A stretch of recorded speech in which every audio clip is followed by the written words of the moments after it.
सबसे बड़ा रिस्क क्या है, ये हम लोगों ने देख लिया कि बहुत जगहों पे स्टोरीज हैं ज़्यादा। जी। अब एक बहुत बातचीत चल रही है कि चाइना में, यूएस में रिसेशन हो सकता है, शुरुआत हो सकती है, क्या ऐसा है क्या?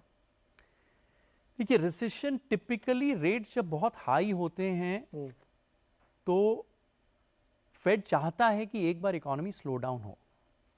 अब रिसेशन का मतलब है कि जीडीपी ग्रोथ नेगेटिव होना चाहिए, वाई वाई शायद ना भी आए, बट आएगा नहीं आएगा ये मेरे पे ग्रेड के बियॉन्ड है, मुझे नहीं मालूम। मैं सच कह रहा हूँ, पता होता तो मैं सच कह रहा हूँ, आप और मैं वही कहीं सुंदर हवाई में एक बड़े जहाज में होते, आप वाइन पी रहे होते, शायद मैं चाय पी रहा हूँ। अच्छा, चलिए दूसरा ठीक सवाल। है, हाँ, तो आएगा नहीं आएगा मुझे नहीं मालूम, हाँ, बट थोड़े दिन के लिए आ भी सकता है, हु नोस। तो इससे जुड़ा हुआ दूसरा सवाल जी। कि अच्छा मान लीजिए सपोज कि सॉफ्ट लैंडिंग की बात हो रही है, हार्ड लैंडिंग जो भी है, क्या उसका डिफॉल्ट बेनिफिशियरी इंडिया हो सकता है अगर ऐसा हुआ तो? आप कह रहे हैं कि अगर अमेरिका में रिसेशन आएगा क्या हमें फायदा होगा? हाँ, देखिए, लोग ऐसा कहते हैं कि नहीं फिर नहीं पैसा नहीं घूम नहीं के इधर नहीं आएगा। नहीं नहीं, यहाँ में हमारे एक मित्र हैं कपिल गुप्ता जी, उनके साथ मैंने वीडियो भी बनाया है। कपिल की थीसिस में एकदम पुख्ता समझता हूँ, कपिल जो कहते हैं एकदम सही कहते हैं। तो ये कपिल जो कहते हैं मुझे, मैं वो आपको बताता हूँ कहानी। देखिए, कपिल ने एक वीडियो में एक बहुत अच्छा चार्ट दिखाया था, शायद मैं हो सकता है आपको दिखा दूं आपके व्यूअर्स के लिए भी। Indian economy is completely geared to American economy. American economy जैसे चलती है हमारी इकोनॉमी वैसे ही चलती है। तो अगर अमेरिका ने छींका तो हल्की बुखार सर हमको आएगी। मैं बताता हूं क्यों। देखिए, 3 तरीके हैं। हम लोग क्या हैं, हमारी कंपनी डेफिसिट रन करती है, हमारा देश, हमें बाहर के पैसे चाहिए, तेल हम इंपोर्ट करते हैं, हम करेंसी डिपेंडेंट हैं, हम सारी चीज़ों में डॉलर में डिपेंडेंट हैं और यूएस पे डिपेंडेंट हैं। 3 तरीके से हम लोग ग्लोबल इकोनॉमी से जुड़े हुए हैं। पहला तरीका है सबसे आसान वाला, जो है ट्रेड, कि मैंने ये कप बनाया, मैंने अमेरिका में बेचा, दुबई में बेचा, मुझे डॉलर आया। वो जो पैसा आता है वो मेरे यहाँ रह जाता है, मुझे वापस नहीं लेके जाएगा वो। ठीक बात। सो पहला जो मैं गियर्ड हूं अमेरिकन इकोनॉमी में, कि अमेरिका का कंज्यूमर अगर कुछ खरीदता है वो मैं कुछ कुछ बना के भेजता हूं। तो अगर वहां स्लो डाउन आएगा तो हमारा माल दिक्कत होगी, पहला प्रॉब्लम। दूसरा प्रॉब्लम है कैपिटल अकाउंट, जो हमारे यहाँ एफडीआई आता है, हमारे यहाँ प्राइवेट इक्विटी में पैसे आते हैं, एफआई पैसे आते हैं, हम पूरा लिंक्ड हैं ग्लोबल इकोनॉमी से। इन द पास्ट तो जब फॉरेनर्स बेच के जाते थे, अगर इस साल जैसे आई डोंट नो 8 या 10 बिलियन डॉलर जो फॉरेनर बेच के गए हैं, आज से 4 साल पहले बेच के जाते तो बाजार 30% गिर गया होता। लोकल फ्लो इतने स्ट्रांग है कि नहीं गिरा है, but that's besides the point. Second है कि हम कैपिटल अकाउंट के लिए भी अमेरिकन और डॉलर पे डिपेंडेंट हैं। अगर वो स्लो डाउन आएगा तो इसका भी स्लो डाउन आएगा। थर्ड जो बहुत इंटरेस्टिंग है इस प्राइस, स्टील का दाम, तेल का दाम सब डॉलर में ट्रेड होता है। अगर यूएस में रिसेशन आता है, चीजों के अगर दाम गिरते हैं तो हमारी टॉप लाइन गिरेगी कंपनियों की। बिल्कुल ठीक है। लास्ट टाइम जो पावर प्लांट्स हमने इतने सारे लगा दिए थे, स्टील प्लांट लगा दिए थे, क्यों बैंक की लोन खराब हुई थी? आप बताइए क्यों? नॉट बिकॉज हमारी कंपनियां फ्रॉड थी, नो, कुछ खराब थी। आपने $3000 पर टन सोच के स्टील का प्लांट लगा दिया, ग्लोबल इकोनॉमी में दिक्कत आ गई, स्टील का भाव हो गया $1000। आपका प्लांट तो वायबल ही नहीं है, तो आप लोन कैसे चुकाएंगे? ऐसा ही पावर प्लांट में हुआ था, ऐसा ही पावर प्लांट में हुआ बहुत था, सारे प्लांट लगाए गए। एग्जैक्टली। तो अगर यूएस रिसेशन आता है, ट्रेड की दिक्कत आती है, कैपिटल फ्लोज की दिक्कत आती है, और तीसरी प्राइस की दिक्कत आती है। प्राइस मतलब ही कमोडिटी प्राइस, यानी हमारी टॉप लाइन कंपनियों की कम होती है। तो यूएस रिसेशन आएगा, हमें फायदा सर, छोटा मुंह बड़ी बात, नहीं होगा। कितनी दिक्कत आएगी that is to be seen, ये वो नहीं, बट फायदा तो बिल्कुल नहीं। तो अब ये जो 3 सवाल हमने पूछे, एक्चुअली आप मिथ बस्टर है, बहुत सारे लोग ये स्टोरी सेल करते हैं कि यूएस में दिक्कत होगी तो अपने आप बहुत पैसा आएगा, लेकिन एक्चुअली वो उसका उल्टा है। आज तक नहीं हुआ है जी। 2007 देख लीजिए, कोविड देख लीजिए, टेक क्राइसिस देख लीजिए, नहीं। बहुत सारे लोग ये देखेंगे ना तो कहेंगे अरे यार मैं तो ये थ्योरी देख के आया हूँ। अच्छा, मैं इन 3 क्वेश्चन को देखता हूँ कि जी अभिमान नहीं करना है, यानी हाई वैल्यूएशंस पे बहुत घमंड नहीं करना है आपको। रिसेशन आएगा नहीं आएगा, नोबडी कैन प्रेडिक्ट ना, ये अपने को पता नहीं है, नहीं अगर पता चल जाए तो पता नहीं क्या कर लूँ मैं। तीसरा ये कि वहाँ ऐसा हुआ अगर चीन में या यूएस में कहीं पे, तो हमको उससे बहुत फायदा हो जाएगा, ये भी थ्योरी गलत है। अब जो चौथा क्वेश्चन मैं आपसे पूछना चाहता हूँ कि अगर मान ली ये सिनेरियो, चूंकि बीच में बबल वाली बात आई थी तो मैं उसको लेके आता हूँ, क्या इंडियन मार्केट के कुछ पॉकेट्स हैं जहां आपको लगता है बबल बन रहा है, या लिक्विडिटी का इतना बड़ा फ्लो है कि वो चर्निंग में कन्वर्ट हो रहा है? तो आप मुझे ये थ्योरी जरा समझाइए। सो इसमें आपने दोनों चीज कही, दोनों चीजें हो रही हैं। तो पहले बबल की बात करते हैं। कुछ पॉकेट्स में बबल हैं, 100% है, 100% हैं। वो मेंटल मॉडल भी दिखाएंगे क्या?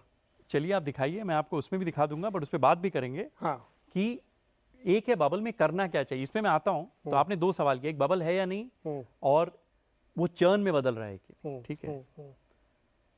अगर एक छोटे से आईपीओ में जहां किसी को 15, 20, 25 करोड़ रेज कर रहे हैं और 4000 करोड़ का अगर उनको बिड्स आ जाते हैं, ये बबल की वो निशानी है।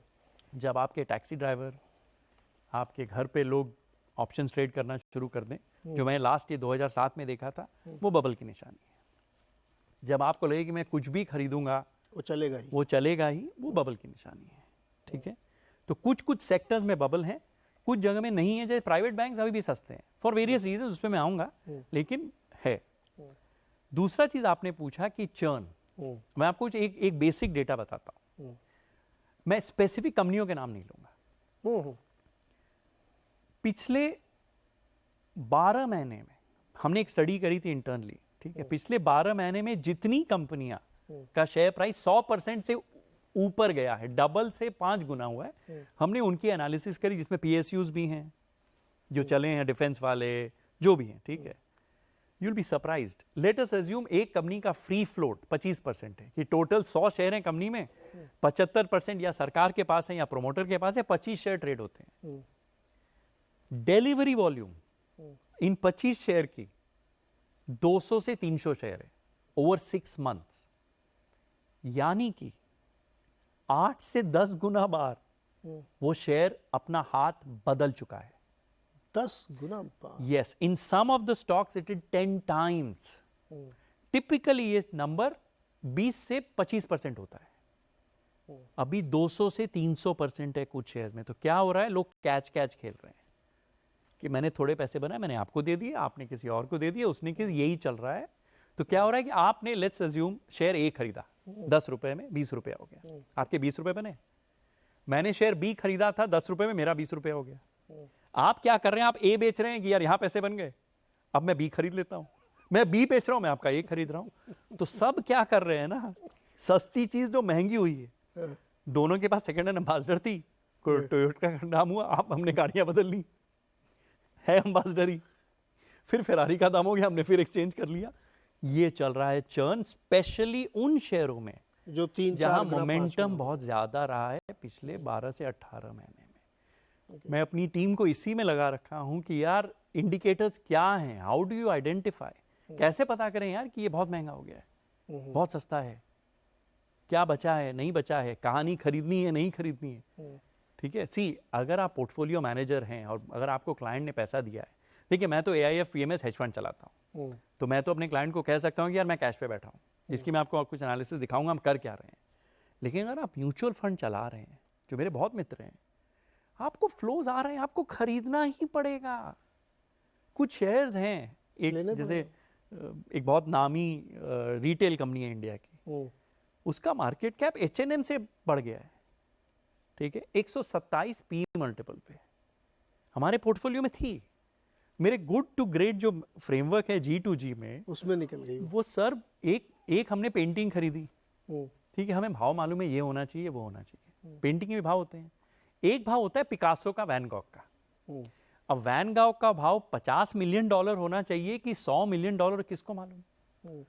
सो जहां पी मल्टीपल 100 के ऊपर चला जाता है ना, मैं उसको पिकासो मल्टीपल बोलता हूँ, वैन गॉग मल्टीपल बोलता हूँ। इसके ऊपर सर आपकी श्रद्धा है, जितना आपके पास जितने पैसे आप खरीदो फिर। मेरे पास नहीं है, क्योंकि जब उल्टा चलता है बाजार, आप देखिए 2-3 शेयर्स का नाम लेता हूं, वो तो मतलब पब्लिक नॉलेज है। बजाज फाइनेंस पिछले फंड में हमारे पोर्टफोलियो में होता था, and phenomenal franchise. Asian paint भी होता था एक जमाने में, ठीक है। बट आप पिछले 3.5 साल से ये शेयर्स ने अपना 2020-21 का टॉप नहीं तोड़ा है, करेक्ट, ठीक है। लेकिन 3 साल में इनकी earnings Bajaj finance for example 70 से 80% ऊपर है। एग्जैक्टली। तो हुआ क्या है? करेक्शन दो तरह से होता है सर, या तो भाव गिरता है या वही भाव पड़ा रहता है 2-3 साल, जिसको हम टाइम करेक्शन बोलते हैं। तो बजाज का मल्टीपल जो 70 होता था वो अभी 26 हो गया है। Great multiple has become a good multiple, the business is still great. Correct. So समय में ऐसे बहुत सारी हैं जी, जो आप 2-3 नाम ले रहे हैं। इसके अलावा मैंने एक दिन एक ट्वीट किया था, उसमें यही एग्जैक्टली था कि भैया ये पिछले 3 साल में -1% का स्टॉक रिटर्न है, प्रॉफिट 26% CAGR से बढ़ रहा है। यस, ये एक बहुत टिपिकल चीज़ है। यहाँ कोई स्टॉक रिकमेंडेशन या किसी बारे में बात नहीं, लेकिन ये समझने के लिए ज़रूरी है कि मार्केट की डायनामिक्स कैसे चेंज हो रही है। अब मेंटल मॉडल, तो अब आप अगर वो ग्राफिक हाँ, लगाएं, अब वो अब मैं दिखाइए, आपको मेंटल बताता मॉडल हूं में कि ग्राफिक दिखाइए। देखिए इस वक्त बिकॉज